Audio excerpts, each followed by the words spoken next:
Bismillahirrahmanirrahim. Assalamualaikum warahmatullahi wabarakatuh. Waalaikumsalam warahmatullahi wabarakatuh. Alhamdulillah. Allahumma salli ala sayyidina Rasulillah, Sayyidina Muhammad bin Abdillah, wa ala alihi wa sahbihi wa mawala. Amma ba'd. Nah, jadi kita ini santai aja teman-teman ya, Ustaz ya. Jadi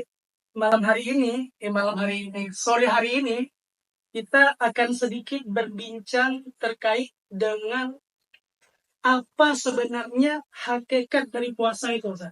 Dan apa sebenarnya makna daripada puasa itu, Ustaz? Nah, mungkin perbincangan dari sore hari ini nanti bisa menjadikan satu pelajaran kepada penonton dan kepada kita sendiri, Ustaz. Nah, mungkin sebelum kita pertanyakan beberapa soalan-soalan, mungkin sebaiknya kita perkenalan diri dulu, Ustaz. Dari Ustaz sendiri. Bismillahirrahmanirrahim. Assalamualaikum warahmatullahi wabarakatuh. Waalaikumsalam warahmatullahi wabarakatuh. Sehat kabarnya Mas Said? Alhamdulillah, Ustaz. Alhamdulillah. Puasa lancar ya? Alhamdulillah, Ustaz. Alhamdulillah.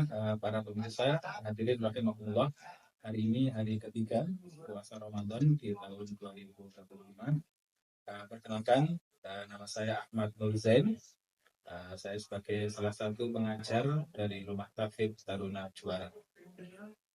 Jadi Ustadz ini merupakan pengasuh daripada Rumah Tahfidz Taruna Juara dan merupakan bukan pengasuh ya? Oh, pengasuh Ustadz ya, saya pengajar. Merupakan pengajar dari Rumah Tahfidz Taruna Juara dan kita ini merupakan santri daripada beliau. Ini kita sudah dalam puasa Ramadan, sudah memasuki hari ketiga, Ustaz ya. Nah, jadi kita sudah menjalani aktivitas puasa tersebut. Mungkin ada beberapa orang-orang awam mungkin kan, belum mengetahui apa sebenarnya makna terdalam daripada puasa tersebut.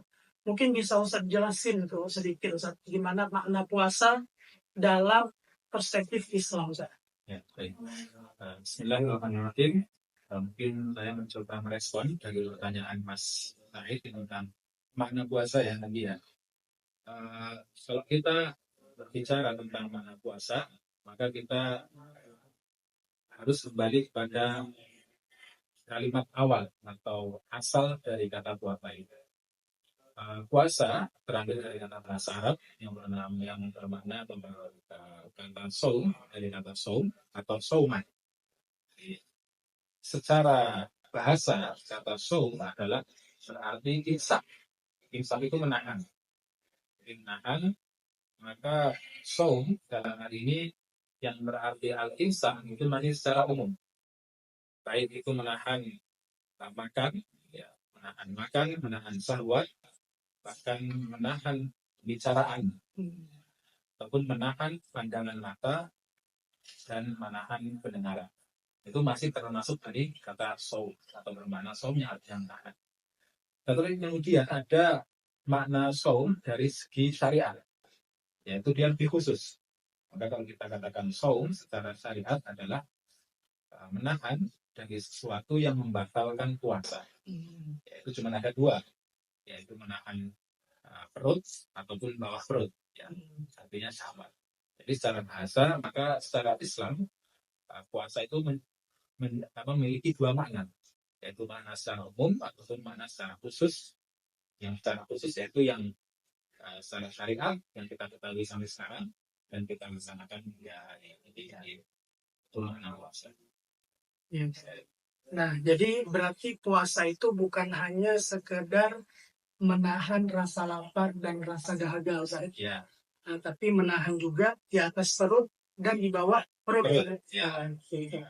Sebenarnya bagaimana puasa itu bisa membentuk karakter seseorang, Pak? Baik. Puasa bisa membentuk karakter seseorang karena dia bermakna menahan. Artinya kita bayangkan 11 bulan namanya, ya, sebelum Ramadan, kita adalah manusia yang selalu melampiaskan. Ya, apapun kita lampiaskan, kesenangan kita, syahwat kita, kebutuhan kita, keinginan kita, bahkan dari yang keinginan primer atau sekunder kita lampiaskan selama sebulan sebelum Ramadan. maka kuliah dapat bulan Ramadan. Nah, Ramadan ini kita diminta oleh Allah atau oleh syariat untuk menahan dari segalanya. Ya. Bahkan, tetapi syariat tidak membatasi semuanya. Syariat secara lebih spesifik hanya menahan nafsu perut dan nafsu bawah perut. Nah, itu kalau secara syariat maka puasa kita sukses.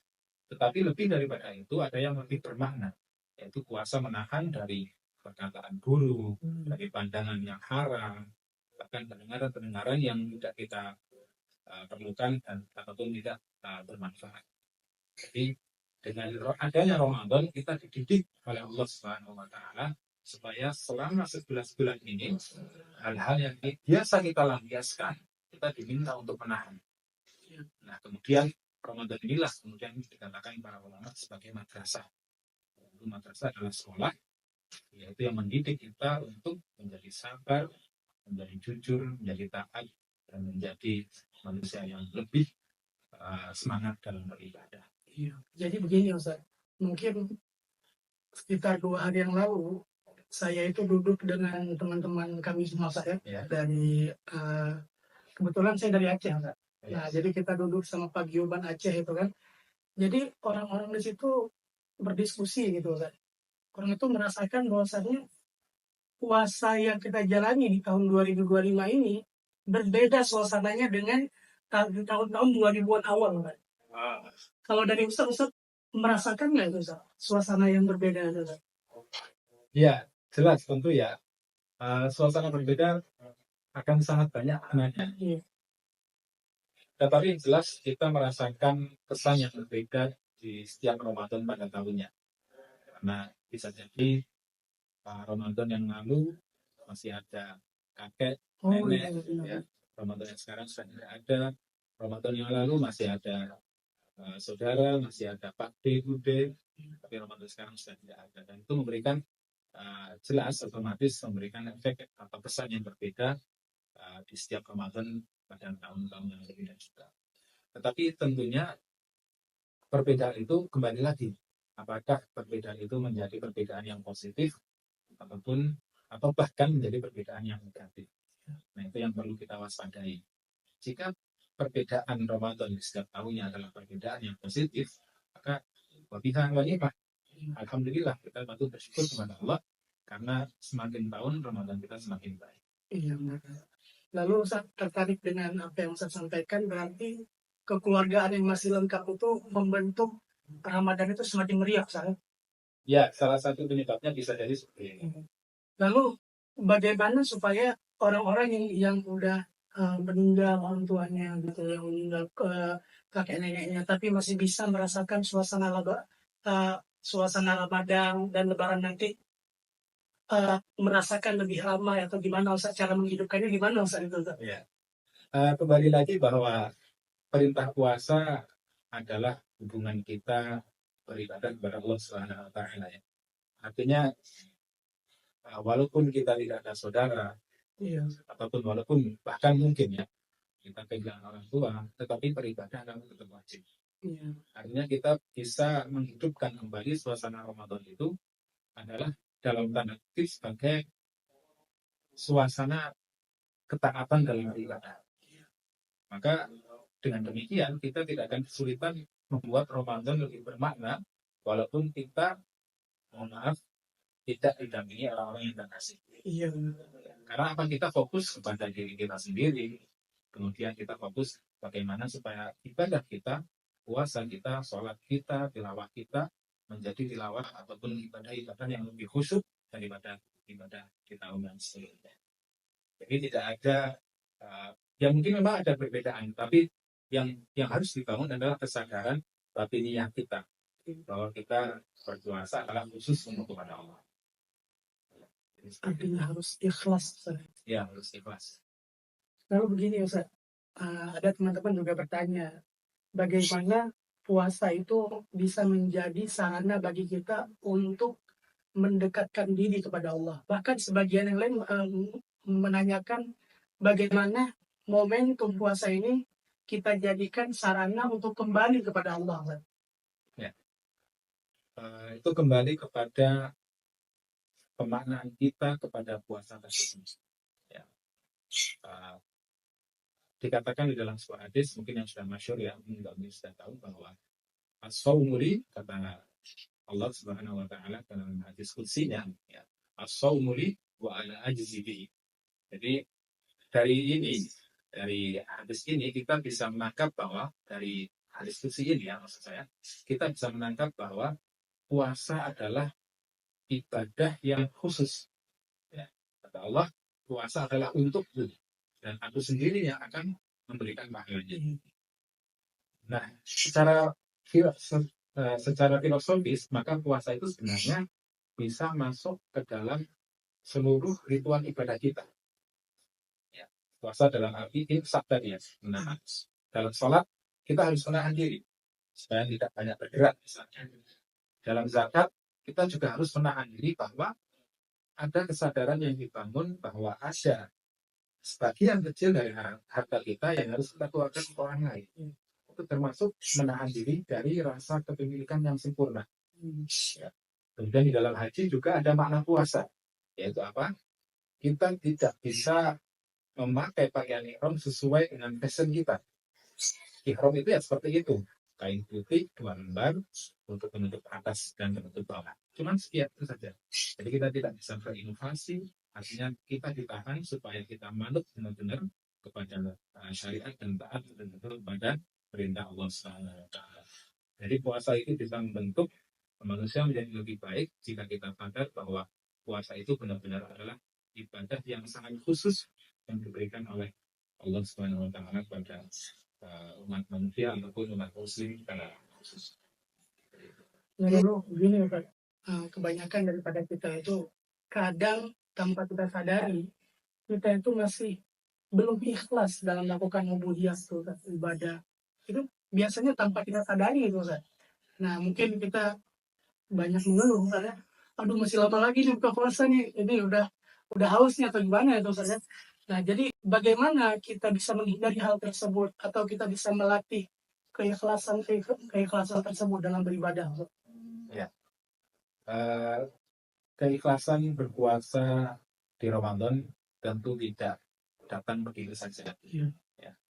Artinya sangat logis bahwa kemudian jika ada orang 11 bulan tidak pernah berpuasa sama sekali, misalnya, kemudian tiba-tiba dalam Ramadan, yang di saat itu juga dia diminta untuk tidak makan dan tidak minum, tentunya akan berat. Maka dari itu, jauh-jauh hari sebelum Ramadan datang, biasanya kita sudah sering diingatkan. Misalnya sejak bulan Rajab, itu sudah ada peringatan-peringatan bahwa sebentar lagi akan ada Ramadan. Ya. Kemudian bulan Sya'ban semakin mendekati Ramadan. Bahkan Rasulullah SAW di bulan Sya'ban adalah bulan yang beliau paling banyak berpuasa selain daripada bulan Ramadan. Itu tidak lain adalah untuk menyiapkan diri beliau ketika harus menyambut ataupun harus memasuki bulan Ramadan. Artinya keikhlasan berpuasa itu dibangun dari bulan-bulan sebelumnya. Ini kita perlu persiapkan. Makanya ya akan sangat sulit kalau yang tidak terbiasa berpuasa. Bahkan mungkin akan banyak terjadi ya, atau banyak kejadian di puasa pertama, kedua, dan ketiga, banyak orang yang kemudian masih lupa. Lupa misalnya pagi biasanya minum, bangun tidur langsung minum gitu misalnya ya. Itu wajar ya, karena apa? Karena itu tadi tidak terbiasa berpuasa dari sebelum Ramadan. Maka ikhlas dan terbiasa berpuasa itu dibangun dari sejak sebelum Ramadan.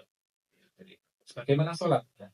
Sholat kata guru kami, ada orang yang kemudian mengadu kepada gurunya, wahai Syekh, kenapa saya sulit mengingat Allah dalam sholat? Apa jawaban Syekhnya itu? Beliau mengatakan sederhana, ya mungkin bisa jadi karena kamu jarang ingat Allah di luar sholat. Jadi itu mungkin yang bisa tips supaya siap dalam Ramadan, kemudian siap ikhlas dalam puasa. Nah, kalau gini Ustaz, Rasulullah SAW pernah kita dengar dalam hadisnya itu beliau pernah mengungkapkan bahwa puasa itu adalah perisai. Nah, puasa itu adalah perisai. bagaimana kita bisa memahami makna ini dalam kehidupan sehari-hari gitu Ustaz? Baik, puasa sebagai perisai sebenarnya bukan perisai yang kita bayangkan seperti perisai lawannya pedang. Iya, perang-perang Ah, Ustaz ya. Itu tidak seperti itu ya. Kalau yang saya pahami, karena kita nggak akan sulit mengimajinasikan bagaimana sebuah puasa kok bisa menjadi perisai. Tapi itu tentunya adalah secara maknawi. Artinya apa? Ketika kita berpuasa, badan kita menjadi lemas. Iya. Lemas, kemudian lemasnya karena tidak makan dan lemasnya karena menahan syahwat, itu bisa memperlemah orang dalam tanda kutip untuk melakukan kemaksiatan. Iya. Jadi perisai itu bukan kemudian dia hadir di luar kita, tapi puasa itu membentuk daya cegah. Bukan perisai dalam arti fisik, tetapi puasa membentuk daya cegah supaya kita tidak kuat untuk melakukan berbagai keburukan ataupun kemaksiatan. Jadi maka kemudian dimaknai sebagai perisai. Walaupun sebenarnya adalah secara kalau kita mau pahami secara logis adalah ketidakmampuan kita untuk bersyahwat ataupun melakukan kemaksiatan dan berbagai macam kejahatan. Berarti saya kutip dari apa yang Ustaz sampaikan itu, perisai itu bisa membuat kita menghindarkan daripada hal-hal yang maksiat. Dalam hal ini perisai itu menahan lapar Ustaz. Ya, betul. Jadi dalam keadaan lapar, berarti kita bisa menghindari keadaan maksiat tersebut Ustaz. Ya, karena kita lemah Ustaz. Karena kita lemah. Nah, lalu begini Ustaz, kalau begitu kenapa kita nggak puasa terus-terusan aja Ustaz? supaya nggak terjadi maksiat gitu Ustaz. Nah, itulah pentingnya Ramadan. Jadi Ramadan ini saya tadi katakan di awal adalah madrasah. Artinya kalau kita misalnya masuk ke sekolah, masuk ke kampus, kita belajar di situ, nilai kita bagus, tapi kemudian hasil akhir dari belajar kita bukanlah nilai terbaik di sekolah, tetapi kesuksesan kita di luar sekolah.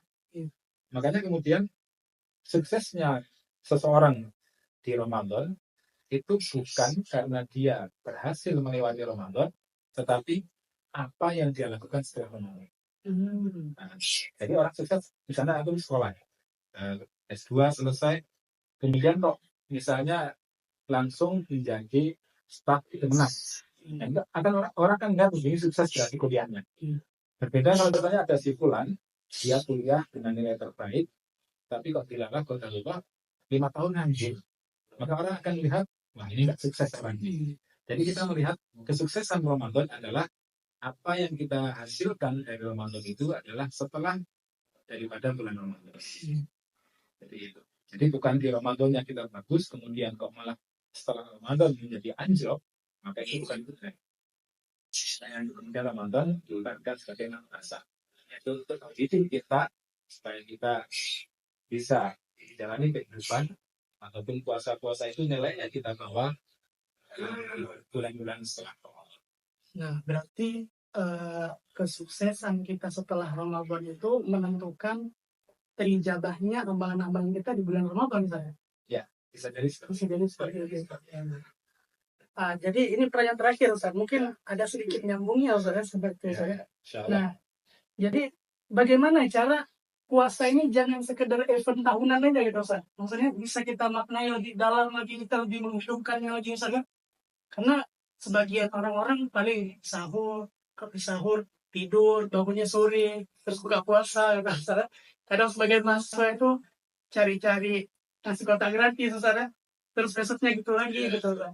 Bagaimana supaya lebih bergairah gitu Ustaz puasa ini Ustaz? Mungkin bisa di-share buat teman-teman di rumah Ustaz.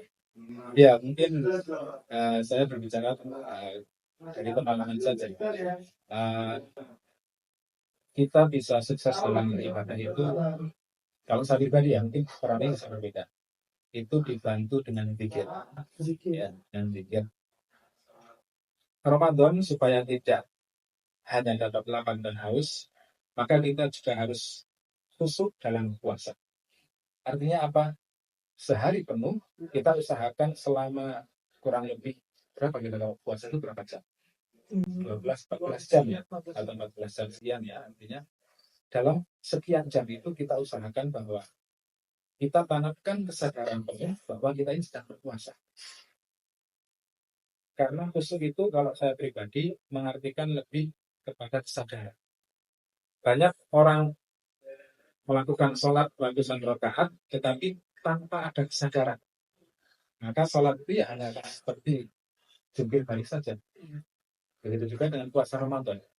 30 hari kita melakukan aktivitas rutinitas yang sama, tetapi jika tidak dibarengi dengan kesadaran bahwa kita sedang puasa, bahwa kita harus menahan lapar, menahan syahwat, menahan berbicara yang buruk, menahan diri dari bersuudzon kepada orang lain, maka puasa kita akan sia-sia.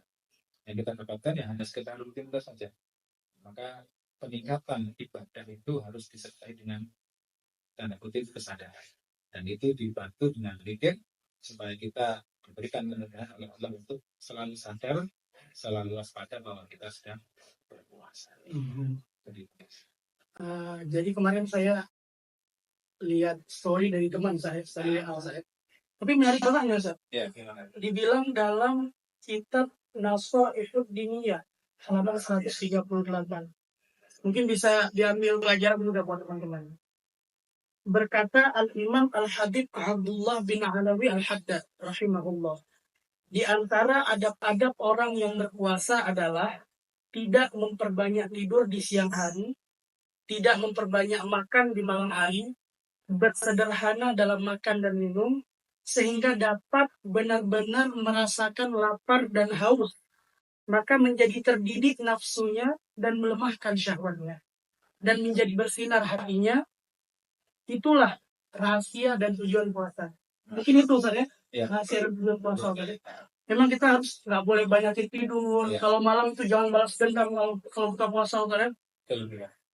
Jadi apabila kita bisa melaksanakan seperti itu, insya Allah maka hati kita akan bersinar, Pak. Ya Allah, itulah tujuan puasa yang sesungguhnya. Nah, mungkin dari Ustaz ada nggak pesan-pesan buat anak muda di rumah, buat siapa-siapa yang nonton di rumah Ustaz ya, tentang menjalani puasa ini gimana tuh Ustaz, supaya lebih ringan gitu Ustaz? Ya, mungkin terakhir ya, supaya bagaimana kita menjalani Ramadan tahun ini lebih baik. Kalau saran dari saya, kita kembali kepada masa zaman Nabi dan para sahabat. Kita bayangkan, kita hadirkan vibes ya, vibes kehidupan, kita bayangkan kehidupan zaman Nabi dan para sahabat, bagaimana beliau dan para sahabat itu bisa kemudian semangat dalam beribadah, baik puasa, sholat, ataupun membaca Al-Quran. Satu yang menarik adalah di saat itu tidak ada listrik.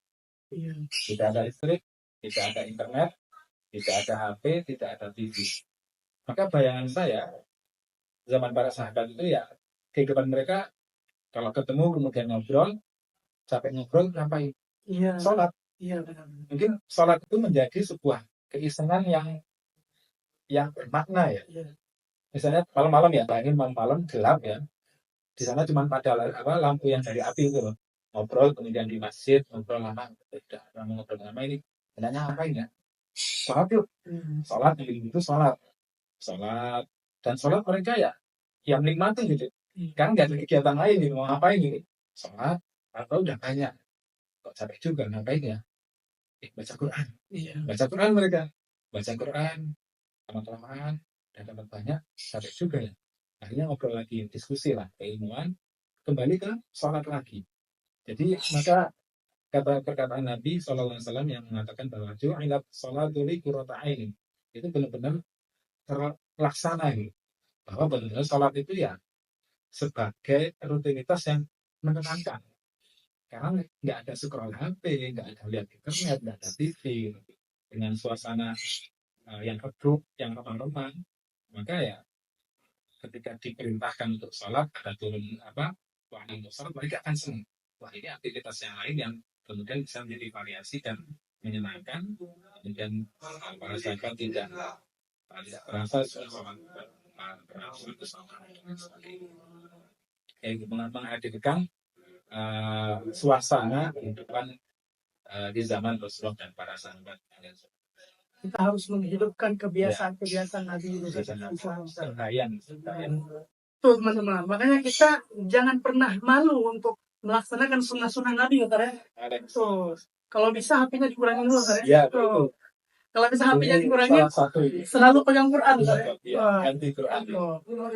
Apabila bisa kita pegang Quran itu sebagaimana kita memegang HP, mungkin kita udah ini, udah khatam Quran berapa kali, Itu teman-teman ya, mungkin itu saja yang bisa kita berikan perbincangan kita pada sore hari ini. Kedepannya kita akan memberikan perbincangan seputar bulan Ramadan, entah itu amalan atau apapun yang terjadi di bulan Ramadan, problematika, semuanya akan kita hadirkan di podcast kita ini. Oke, Ustaz. Kita pamit undur diri dulu. Wabillahi taufiq wal hidayah. Wassalamualaikum warahmatullahi wabarakatuh. Waalaikumsalam.